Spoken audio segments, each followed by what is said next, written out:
বিয়ে বাড়িতে গিয়ে খবরদার কোনো দিন যা লোকের কথা হবে তার বেশি যাবেন না।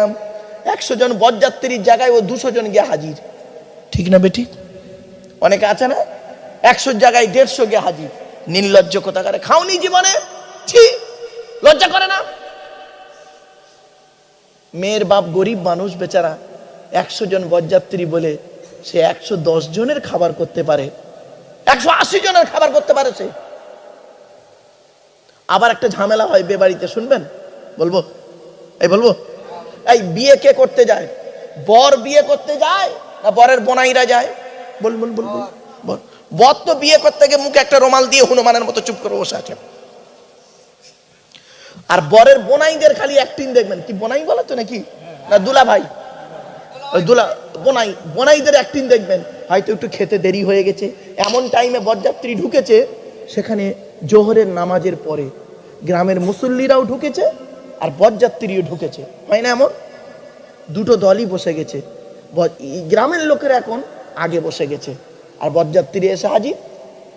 এবার দেরি তো হবেই, 10 মিনিট দেরি হচ্ছে। বরের বোনাইদের অ্যাক্টিং দেখুন, অ্যাক্টিংটা দেখুন। এই খাবো না, চল বেরিয়ে যাব, ভিখারির বাচ্চা নাকি, খাইনি নাকি, যা মনে করেছে তাই, কিছু বলিনি বলে আমি বরের বড় বোনাই। এই এই যে বাড়িতে এরকম হবে, বল মাল বেরো বেরো, একদম আদা রসুন বেটে বের করে দেবেন, তবে বিয়েটা আগে পড়িয়ে নেবেন, তারপরে বল বেরো। এ বোকা লোকেরা বিয়ে পড়াচ্ছে আসরের নামাজের পরে। হ্যাঁ, বোকা লোক কোথাকারে। এখন বিয়ের গ্যারান্টি আছে? বিয়ে হচ্ছে, মেয়ে আগে পালাচ্ছে অন্য ছেলের সঙ্গে। ভুল বললাম? বাস্তব কথা রে বাপ। বাম্মা দেখে বিয়ে দিচ্ছে, মেয়েটার পছন্দ নেই, মেয়েটা একটা ছেলেকে ভালোবাসে, এদিকে বর এসে হাজির, পেছন দিক থেকে মেয়েটা বোরকা পরে, শুনে নিন, বোরকা পরে, হ্যাঁ, বরযাত্রী সেজে বোরকা পরে শুট করে বেরিয়ে গেল অন্য ছেলের সঙ্গে, যাকে ভালোবাসে। বন্ধুরা সব রেডি করে তাকে নিয়ে চলে গেল। বর বসে থেকে থেকে কই বউ বই, তারপরে বরের মেয়ের মা বাপ এসে স্যালেন্ডার করলো যে ভাই এ বিয়ে হবে না, সে মান ইজ্জত সম্মান শেষ। আর এই বোকারা কি করে, সে বে পড়াচ্ছে সে আসরের নামাজের পর। বোকা কথা, কত দেরি করে, ভালো কাজে দেরি করতে আছে। এখন গ্যারান্টি আছে মেয়েদের, ছেলেদের গ্যারান্টি নেই, মেয়েদের গ্যারান্টি নেই। জীবের সঙ্গে দাঁতের কোনো গ্যারান্টি নেই, জীবের সঙ্গে দাঁতের গ্যারান্টি নেই, আছে কি ভাই বলুন তো? আরে দাঁতের সঙ্গে জীবের গ্যারান্টি আছে? কোন মুহূর্তে দাঁত সুযোগ পেলেই জীবকে কামড়ে দেয়, ঠিক না বেটি? জীবের সঙ্গে দাঁতের গ্যারান্টি নেই, আর বলছে বর আর বইয়ের, হবু বর হবু বইয়ের গ্যারান্টি দিতে। রাগ করো না বাপ। এইরকম বরযাত্রীদের অবস্থা খবরদার করবেন না, আল্লাহর গজব পড়ে যাবে। আল্লাহর নবী বলেছেন ওই বিয়েটা অতি উত্তম যে বিয়েতে খরচা কম। কি বললাম? যে বিয়েতে খরচা কম, ওই বিয়েটা উত্তম। তা বলে এই বলেছি বলে কালকের একটা করে মেয়ে নে আর দুটো করে বন্ধু নে বিয়ে করিয়ে নিও নি আবার, বুঝতে পারছেন না? বিয়ে করেছি বলে দুটো বন্ধু নিয়ে, দুটো সাক্ষী লাগবে বিয়েতে, দুটো বন্ধু ডেকে এনে আর প্রেমিকাকে ডেকে এনে বিয়ে পড়িয়ে নিল, ওটা কাজ করতে যেওনি। চলো এবার আসছি, নবীজি বলেছেন এই পৃথিবীর মানুষরা, আমি মুহাম্মদ সাল্লাল্লাহু আলাইহি ওয়াসাল্লাম তোমাদের বলে যাচ্ছি, পেটটাকে 3টে ভাগে ভাগ করবে। কটা ভাগে? কটা ভাগে? 3টে। খেতে গেলে, লোকের বাড়ি খেতে গেলে অতিরিক্ত খাবার খাবে না, পেটটাকে 3টে ভাগে ভাগ করবে। প্রথম ভাগটা খাবার দিয়ে ভর্তি করবে, দ্বিতীয় ভাগটা পানি দিয়ে ভর্তি করবে, তৃতীয় ভাগটা ফুল ফাঁকা রাখবে, হজমের উপকার হবে। এ চাচা নবী ভক্ত বেবাড়িতে দাওয়াত খেতে গেছে, পেটটাকে 3টে ভাগে ভাগ করেছে। প্রথম ভাগটা লুচি মিষ্টি ঢুকিয়ে ভর্তি করেছে, দ্বিতীয় ভাগটা বিরিয়ানি ঢুকিয়ে ভর্তি করেছে, আর তৃতীয় ভাগটা দই মিষ্টি থামস আপ চাটনি পাঁপড়। আর জায়গা নেই চাচার পেটে, চেপে চেপে চেপে চেপে পান মশলা, রাস্তার উপরে গিয়ে বমি করে দিল। বিয়ে বাড়িতে গিয়ে একটা লোক নাকি 70 পিস রসগোল্লা খেয়েছে, আর আছে মানুষের বাচ্চারা কুমিরের বাচ্চা। এই মিষ্টি খাবার সুন্নত বলে 70 পিস। আচ্ছা বলুন তো ভাই, আপনাদের এই গ্রামে, একটা উদাহরণ দিচ্ছি বাবা, খারাপ ভাববেন না, আপনাদের এই গ্রামে একটা গরিব লোক তার মেয়ের বিবাহ দিচ্ছে, 200 জন লোককে দাওয়াত করেছে, 100 জন বরযাত্রী, 100 জন গ্রামের মুসল্লি আত্মীয় মিলে 100, 200 জন লোকের দাওয়াত দিয়েছে। 2 পিস করে মিষ্টি আনলে ক পিস হবে? 400 পিস। গরিব মানুষ বেচারা 400 পিস মিষ্টি এনেছে। এ একাই যদি 70 পিস খায়, ওর মতো যদি আরো খরিদ্দার 3টে জোটে, মেয়ের বাপের কপালে বচ্চা রাখা। বাপেরা বাস্তবটাই বললাম। কথাটা হয়তো শুনতে হাসি লাগলো, কিন্তু হাসির ছলে ছুরি মেরে গেলাম। বাপেরা খবরদার নয়। চলো, মোহাম্মদ নবীর সুন্নাত হলো কি? আচ্ছা বাবা, আমি আপনাদের এই আউল তুলে তুলে কথা বলছি না? আবার বলেন না, একটু কথা বলেন না। এই আউল তুলে তুলে কথা বলি তো, বলছি তো। আপনারাও তো অনেক সময় কথা বলতে গিয়ে আউল তুলে কথা বলেন, বলেন না? অনেক সময় দেখবেন কোনো ব্যক্তি যদি এর আউল তুলে কথা বলে, অন্যজন যে শোনে সে কি বলে জানেন? রেগে গিয়ে এই আউল নামা, আউল নামা। ঠিক না? ঠিক শুনে নিন, এই আউল তুলে কথা বলা, এই আউল, এই শাহাদাত আউল তুলে কথা বলা একটা নবীর সুন্নাত। সুবহানাল্লাহ বলা গেল না? কোন নবী? মুহাম্মদ নবীও নয়, ইব্রাহিম নবীও নয়। শুনে নিন, সেই নবী যখন তার উম্মতদের সঙ্গে কথা বলতেন, চ্যালেঞ্জ নিয়ে কথা বলতেন, চ্যালেঞ্জ নিয়ে কথা বলতেন। আর এই শাহাদাত আউল তুলে চ্যালেঞ্জ নিয়ে কথা বলতেন সেই নবীটা। সে নবীর নাম বলবো? আবার বলবো? হ্যাঁ, কোরআনে আছে, ওই নবীর নামটা বলি, শুনে নিন। ওয়াজকুরু ফিল কিতাবি ইদরিস ইন্নাহু কানা সিদ্দিকান নাবিয়্যা ওয়া রাফা'নাহু মাকানান আলিয়্যা। 16 নম্বর পারার 8 নম্বর পৃষ্ঠার 7 নম্বর লাইন, সূরার নাম সূরা মারিয়ামের মধ্যে আল্লাহ পাক বলে দিলেন, তোমরা ইদরিস বলে একজন নবী আছেন, ইদরিস নবীকে স্মরণ করো। ইদরিস নবীর নাম কিন্তু ইদরিস নয়, ইদরিস নবীর নাম কিন্তু ইদরিস নয়, ওনার নাম হলো খাইনুক। কি বললাম? খাইনুক। ইদরিস নামটাও হলো কি করে শুনে নিন। জিবরাইল ফেরেশতা যখন ওহী দিয়ে যেতেন, উনি খালি ভুলে যেতেন, খালি ভুলে যেতেন। জিবরাইল ফেরেশতা ওহী দিয়ে গেলেই না, যেই জিবরাইল চলে যাবে, উনি যা কি বললো, ঘোড়ার ডিম ভুলে গেছা, খালি এই চিন্তা করতেন। একদিন জিবরাইল ফেরেশতা ওহী দিয়ে যাচ্ছেন, আর উনি টেনশনে পড়ে গেছেন, জানে ভুলে যাবে এক্ষুনি। আল্লাহ পাক বললেন, এই খাইনুক শুনে নাও, এই জিবরাইল তুমি খাইনুককে বলে দাও, তুমি যখন ওহী দেবে, তুমি যখন বলবে, খাইনুক যেন লিখে রেখে দেয়। দারসুন দাল রে সিন, দারাসা ইয়াদরুসু দুরুসান শব্দ থেকে ইসমে জরফে মাকানে সিগা হলো মাদ্রাসা। মাদ্রাসা মানে জঙ্গি তৈরির কারখানা নয় বাবা, মানুষ জানে না অবুঝের মতো তাই বকে। শুনে রেখে দিন, ওই ইদরিস শব্দের অর্থ হলো লেখাপড়া করা। পৃথিবীর সর্বপ্রথম লেখাপড়া করেছিলেন ওই খাইনুক নবী ওরফে ইদরিস নবী। ইদরিস নামে সকলে চেনে, খাইনুক নামে কেউ চেনে না। ওই ইদরিস নবী সর্বপ্রথম পৃথিবীতে লেখাপড়া করেছিলেন। আর ইদরিস নবী যখন উম্মতের সঙ্গে কথা বলতেন, শাহাদাত আঙুল তুলে চ্যালেঞ্জ নিয়ে কথা বলতেন। কি বুঝলেন আমার বাপেরা? বাড়ি থেকে ভাববেন। আচ্ছা বাবা, এখানে আপনাদের এই গ্রামের লোকেরা কি করে বল? কি করে বাপ? জলকার আছে, চাষবাস আছে, এক একজন এক একটা কাজ করে। আমি দেখেন কোন নবী কোন কাজ করতে শুনেনি, বলে দিচ্ছি। আপনাদের অসুবিধা হচ্ছে বাপেরা? আর একটু হবে না? বন্ধ করে দেবো বাবা? হবে হবে হবে। আচ্ছা, একবার দরুদ শরীফ আল্লাহুম্মা।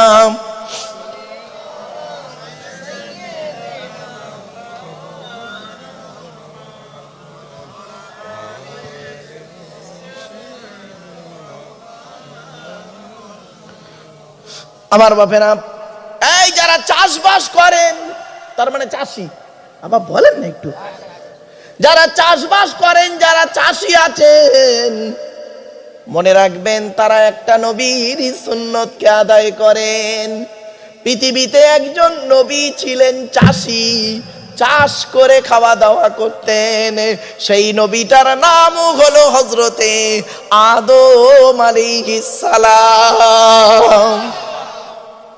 খবরদার যারা চাষি আছেন মনে মনে কোনোদিন ভাববেন না হে আমি চাষি, আমার বেকার, আমার সম্মান নেই। খবরদার নয়। চাষি আছে বলে আজ খেতে পাচ্ছ তোমরা, ঠিক না বেটি? বাবা চাষি ফসল না ফলালে তোমার লাক্সারি মারা বেরিয়ে যেত, তোমার টাকা নিয়ে শুধু চলবে না, ওই চাষির ফসল না হলে তোমার পেটে ভরবে না। এই জন্য পৃথিবীতে একজন নবী ছিলেন, তিনি ছিলেন চাষি, চাষ করে খেতেন। তিনি হলেন হযরতে আদম আলাইহিস সালাতু ওয়াস সালাম। যারা চাষি আছেন আদম নবীর সুন্নতকে আপনারা আদায় করেন। এরপরে আসছি, এখানে কেউ দর্জি আছে? হ্যাঁ, এই দর্জি গো বাপ, দর্জি জামা সেলাই করে কাটে। এই যারা দর্জি আছো শুনে রেখে দাও, পৃথিবীতে একজন নবী ছিলেন দর্জি, জামা কাপড় সেলাই করে পরতেন। তিনি পৃথিবীর প্রথম জামা কাপড় সেলাই করেছিলেন। তার আগে পৃথিবীতে কেউ জামা কাপড় সেলাই করে পরতো না। লজ্জাস্থান রাখতো গাছের ছাল দিয়ে, চামড়া দিয়ে, গাছের পাতা দিয়ে লজ্জাস্থান ঢেকে চলতো। পৃথিবীর সর্বপ্রথম দর্জি ছিলেন হযরতে ইদ্রিস আলাইহিস সালাতু ওয়াস সালাম। কি বুঝলে? তোমরা দর্জি বলে মনে মনে খুব দুঃখ পাও। এই দর্জির কাজ করি, আমি একজন ছোট মানুষ। খবরদার নয় বাপ। আচ্ছা, এখানে ওই কেউ লোহা লক্করের কাজ করে আছে না? শোনে ওকে কি বলে বাপ? কামার, কামার, কামার, কামার। এই পৃথিবীতে একজন নবী ছিলেন, কামারের কাজ করতেন, লোহা লক্করের কাজ করতেন, ছুরি কাঁচি তৈরি করতেন, কুড়ুল তৈরি করতেন। শুধু তাই নয়, আরো অনেক কিছু যুদ্ধের সরঞ্জাম তৈরি করতেন। তিনি হলেন হযরতে দাউদ আলাইহিস সালাতু ওয়াস সালাম। যারা কামারের কাজ করেন কোনদিন ভাববেন না আমি ছোট মানুষ, তুমি দাউদ নবীর সুন্নতকে আদায় করো। কে বলেছে বাবা? খালি আমরা বুঝি না তাই যাকে তাকে ছোট ছাটা করে দিই, ঠিক না বেটি? মূর্খ তো, লেখাপড়া করতে হয়, আমরা জানি না। শুধু তাই নয়, এই এখানে কারোর গরু ছাগল আছে বাড়িতে? এবার বলো না বাবা, বাড়িতে গরু ছাগল চাষ করো না? অনেকে ছাগল টাগল চড়ায় না? পৃথিবীতে একজন নবী ছিলেন, তিনি ছাগল চড়াতেন। পৃথিবীতে একজন নবী ছিলেন, তিনি পার্টিকুলার ছাগলই চড়াতেন। সেই নবীটার নাম কোরআন থেকে দলিল দিচ্ছি। ওমা তিলকা বিয়ামিনিকা ইয়া মূসা ক্বালা হিয়া আসায়া আতাওয়াক্কাউ আলাইহা ওয়া আহুশ্শু বিহা আলা গনামি ওয়া লিয়া ফিহা মাআরিবু উখরা ক্বালা আলকিহা ইয়া মূসা ফাআলকাহা ফাইদা হিয়া হাইয়াতুন তাসআ। 16 নম্বর পারা 12 নম্বর পৃষ্ঠা, সূরার নাম সূরা তাহা। পৃথিবীতে একজন নবী ছিলেন, শুধু ছাগলই চড়িয়েছেন, শুধু ছাগল চড়িয়েছেন, ছাগল চড়িয়েছেন, পশুপালন করেছেন।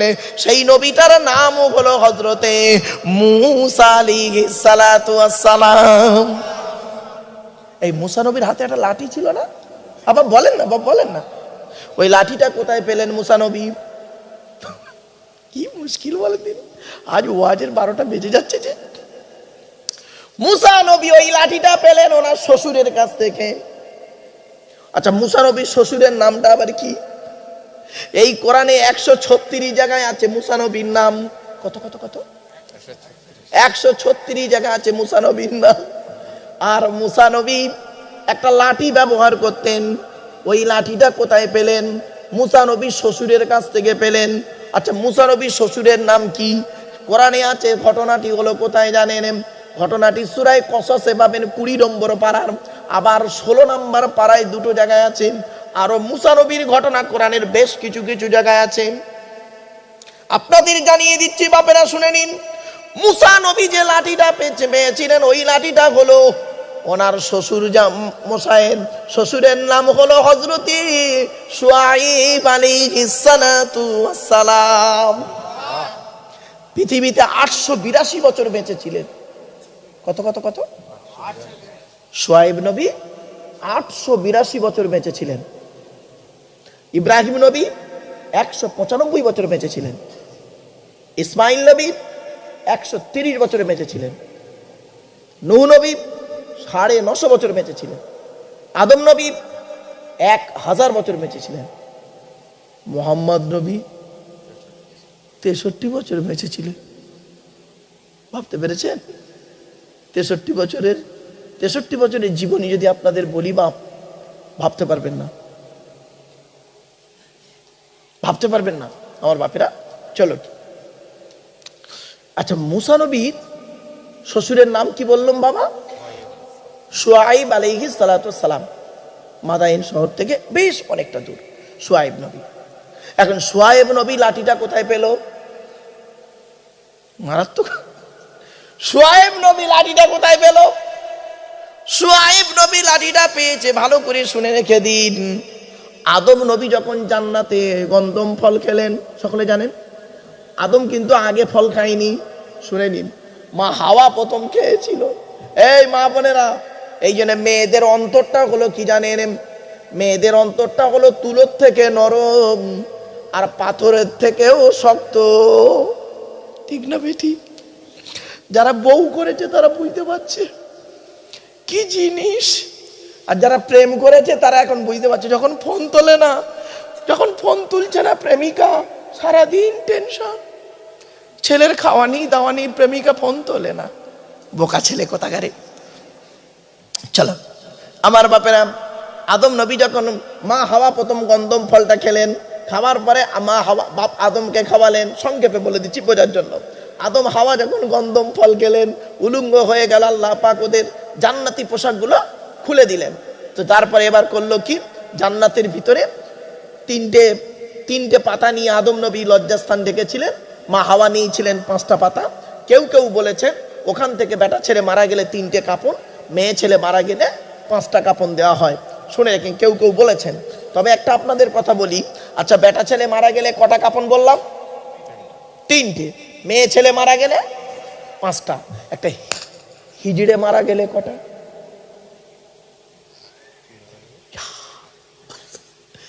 হিজড়ে রে বাবা, 3টে দেবে না 5টা দেবে না 5 আর 3 8টা দেবে না 9টা করে দেবে? শোনেন, একটা উত্তর দিয়ে দিচ্ছি। আচ্ছা, আর একটা প্রশ্ন করি, এই প্রশ্নের সাথে আর একটা মজার কথা বলি। আচ্ছা বাবা, শুকর খাওয়া হালাল না হারাম? জোরে বলুন। হারাম। ছাগল খাওয়া হালাল না হারাম? জোরে বলুন। হালাল।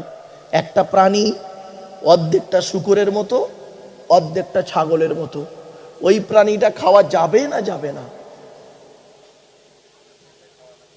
এই দেখেছেন, মুফতি সাহেব ফতোয়া দিচ্ছে। ওই দেখেছেন, আর একজন মুফতি সাহেব ফতোয়া দিচ্ছে যাবে না। বাপেরা, আপনি যদি ওইখানে বসে ফতোয়া দেবেন, তাহলে বড় বড় আলেমরা বছরকে বছর এই কোরআন হাদিস গবেষণা করতে হতো না। চলুন আপনাদের বলে দিচ্ছি, সহজ ভাষায় উত্তরটা দিয়ে দিচ্ছি।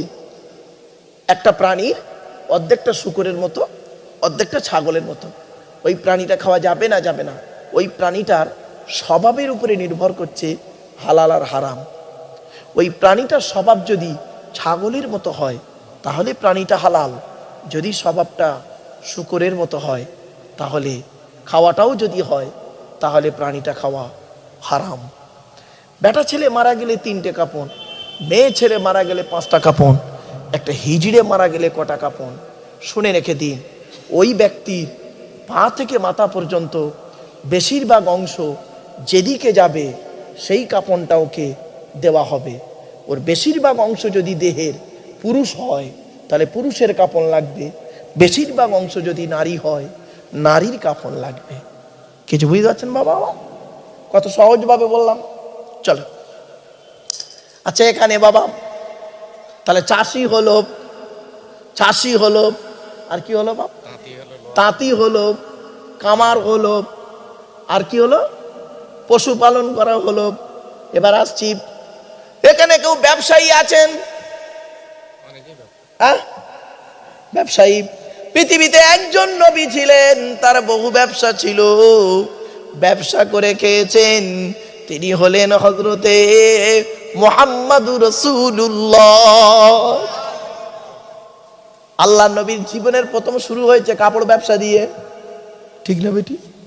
চাচা আবু তালেবের সঙ্গে প্রথম ব্যবসা করতে গেলেন, তারপরে নবীজি খাদিজার মাল নিয়ে ব্যবসা করতে গেলেন, সেই কাপড় ব্যবসা। শুধু তাই নয়, এখানে অনেক মানুষ রয়েছেন, আছেন, কে আছেন? ডাক্তার আছেন, অনেকে আছেন, আছে না? বাবা বলো না, দু একজন ডাক্তার আছেন। পৃথিবীতে একজন নবী ছিলেন ডাক্তার,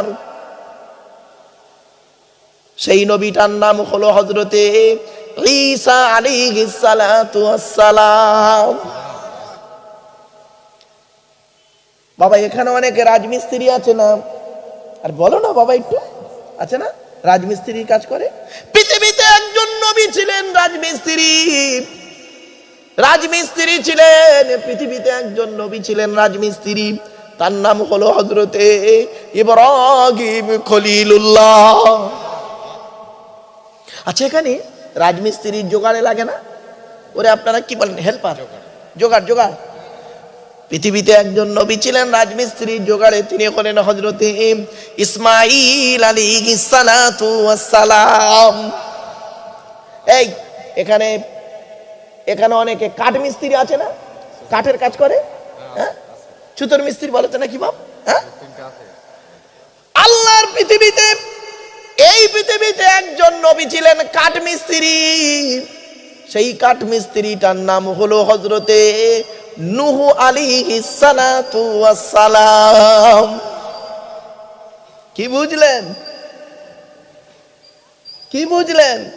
খালি মলিক সাহেব স্টেজে বসে ওয়াজ করে বলে ভাবলেন কি ফেরেশতা লোক? আপনাদের আল্লাহ সম্মান দিয়েছে। প্রত্যেক ব্যক্তির ভিতরে আল্লাহ পাক নিজস্ব একটা পার্টস দান করেছে, যে পার্টসের বিনিময়ে আল্লাহ পাক পৃথিবীতে তাকে সম্মানিত করে, ঠিক না বে ঠিক? এজন্য খবরদার বাপ, জীবনে কোনোদিন কাউকে তাচ্ছিল্য করবেন না, কাউকে কোনোদিন খারাপ বলবেন না, কাউকে কোনোদিন অপমানিত লাঞ্ছিত করতে যাবেন না, খবরদার নয়। আমি তো এই জন্য বলি গো বাপ, আমি বলি আমার পাশে একটা দর্জিকে বসান, আমার পাশে একটা দর্জিকে বসান, আমি মনে করি ওই দর্জিটা আমার থেকে বড়। কেন জানেন? ও জামা তৈরি করতে পারে, আমি জামাটা তৈরি করতে পারি না, ঠিক না বে ঠিক? আল্লাহ পাক ওই দিকে ওর বিবেক বুদ্ধি দিয়েছে, অনেক এক্সপিরিয়েন্স। আমি দুটো কোরআন হাদিস মানুষের কাছে বলি, আল্লাহ পাক শিক্ষা দিয়েছেন তাই বলি। তা বলি কি মহামারী কিছু হয়ে গেছি? খবরদার নয়, অহংকারীকে আল্লাহ পছন্দ করেন না। আল্লাহ নিজেই বলছেন, ওয়ালা তুসাইর খাদ্দাকা লিন-নাসি ওয়ালা তামশি ফিল আরদি মারহা। আল্লাহ পাক অহংকারীকে পছন্দ করে না। কিসের অহংকার করেন?